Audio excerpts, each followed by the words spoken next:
We are gathered here to fill you with fear and give you a treat for your ears as we invade your mind with our scary rhymes and some tales that can be gory.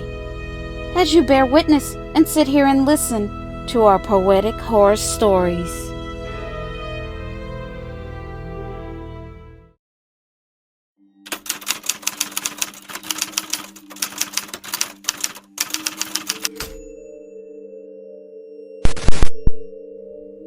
My name is Morgan, and I'm overworked and stressed. And this is why I scheduled time off from work to take a vacation. I just needed to get away, to take some time to unwind. I badly needed some relaxation. I decided this time around to not stay in a hotel. I really wanted some time alone, to be by myself. So I booked an AirBNB instead. I didn't want to think about the day-to-day grind. I needed a place that was cozy, where I could leave all my stress behind. I started my search, and I found a little quaint and cozy AirBNB online. It was nestled and tucked away close to a mountainside. It looked so peaceful, remote, and quiet. The vibe from the pictures online looked so warm and inviting. Also, as a bonus, the stay per night was a very low price. I started to wonder why the price was so cheap. Maybe there was something wrong with the place. I needed to investigate. So I looked at the reviews.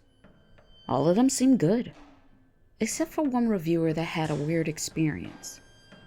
The review read, "The Airbnb is nice and clean, and well taken care of.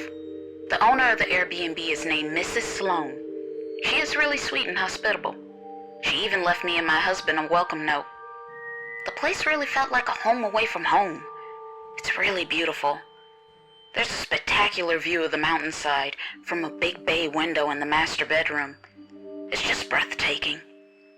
The only issue me and my husband had was for the place to be so remote. It felt like we were never alone. From the moment we arrived, we felt like we were being watched at all times. Then there was the incident. I'm still too shaken. I can't mention it. All I can say, it's a beautiful place to stay. But the feeling there is off, and a bit weird."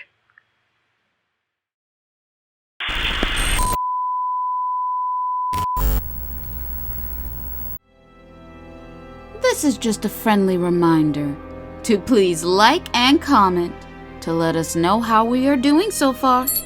We would love to hear from you all.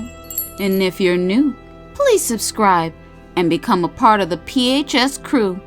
And we thank you.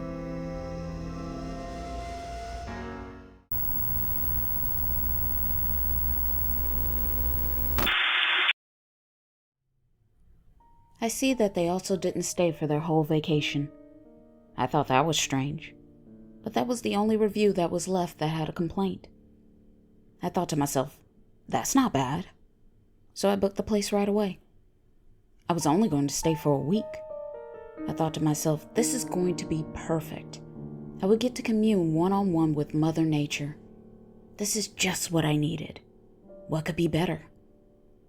After I booked on the website, I spoke to the owner of the Airbnb. The proprietor's Mrs. Sloan, the owner who was mentioned in the couple's review. I never met with her in person. I only talked to her briefly over the phone. We confirmed everything, and I was ready to go. That Saturday morning, I left really early and I hit the road. I had a very far and long drive, but I was excited, so I put on my favorite podcast to help pass the time.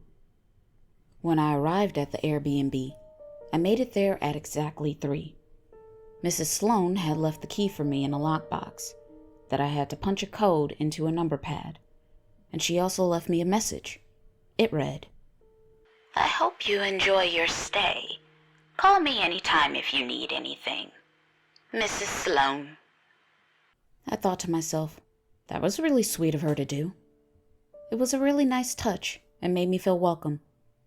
As I approached the front door on the side of the road, I noticed a car. I don't know why, but it made me feel a little weird and bizarre.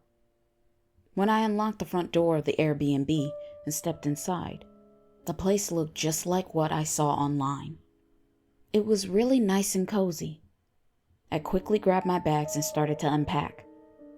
I needed a bath after that long drive. I was ready to start my vacation. I was ready to relax.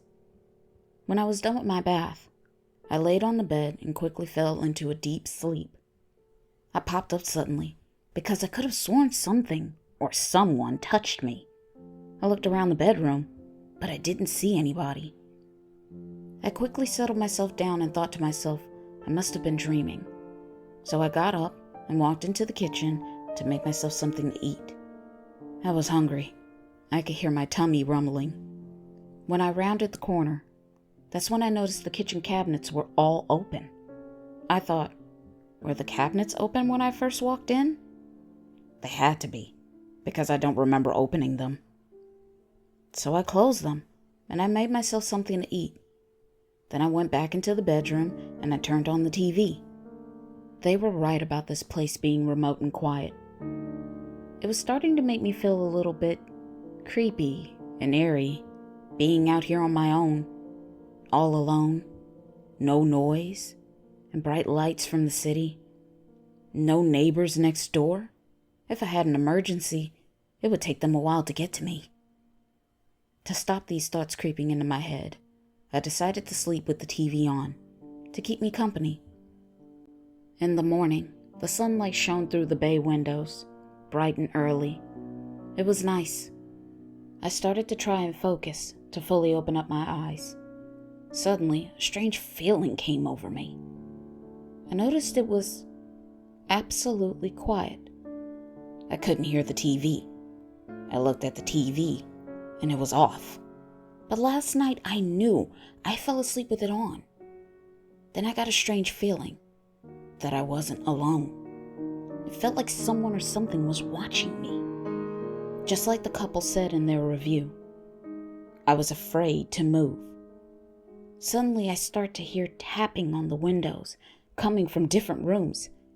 It felt like someone was trying to get my attention. But there shouldn't be anyone here. Suddenly the front doorknob started twisting, shaking and turning violently. So I built up my nerves to finally get out of bed. And I walked slowly down the hallway to check on the front door. I just stood there for a moment. Then I said, "Hello?" That is when I heard a man say, "Let me in." Suddenly the twisting, shaking, and turning of the doorknob just stopped. Everything went silent. I didn't hear a sound. Suddenly, out of nowhere, I could hear a big boom, and the front door flew open, and a rush of wind knocked me back onto the floor. I had lost my bearings for a moment. But I was able to pull myself up into a sitting position as I glanced over at the front door. That's when I noticed the shadow of a man was standing there, with something in his hands. The shape stood there for a few seconds, then slowly the shape started to fade away. When it was completely gone, the front door forcefully slammed shut. I thought to myself, hell no, I'm leaving and going home. So I quickly packed up all my stuff and I jumped into my car and I took off. Now I feel safe. As I was driving away, I looked in my rearview mirror, and what I saw stunned me beyond belief. I'm so very happy I left when I did. I called Mrs. Sloan, but she wasn't at home. I left her a voicemail message at the beep. "Mrs. Sloan, I have left the Airbnb. I won't be able to stay for the rest of this week. I'm sorry, but I left in a rush, and I didn't have a chance to lock the front door. But I left your key on the kitchen table. The reason that I'm leaving now is that your Airbnb is haunted or something. I know this sounds crazy, and believe me, I'm a big paranormal skeptic, and I don't believe in ghosts. But something happened to me in your Airbnb. Something I can't explain. But I will say this. I don't believe the spirit in your home means anybody any harm. Actually, I believe it gave me a warning that saved my life. It scared me so I could leave. but it didn't feel like it was being malicious or anything, because as I was driving away, in my rearview mirror, I saw a big burly mountain man. He was just standing there. In one of his hands I could see he had a bloody head, and in his other hand he had a blood-soaked axe. Please call me when you get this message. The AirBNB isn't safe. You need to call the police. When I made it home, I tried calling Mrs. Sloane. It was still going to her voicemail. The next day I received a call, but it was not from Mrs. Sloane. It was the police. They informed me I was the last person Mrs. Sloane spoke to. Mrs. Sloane and her car are missing. The next words they said to me made my blood run cold, because Mrs. Sloane's family said her last known whereabouts was her preparing the AirBNB for an arrival at 3.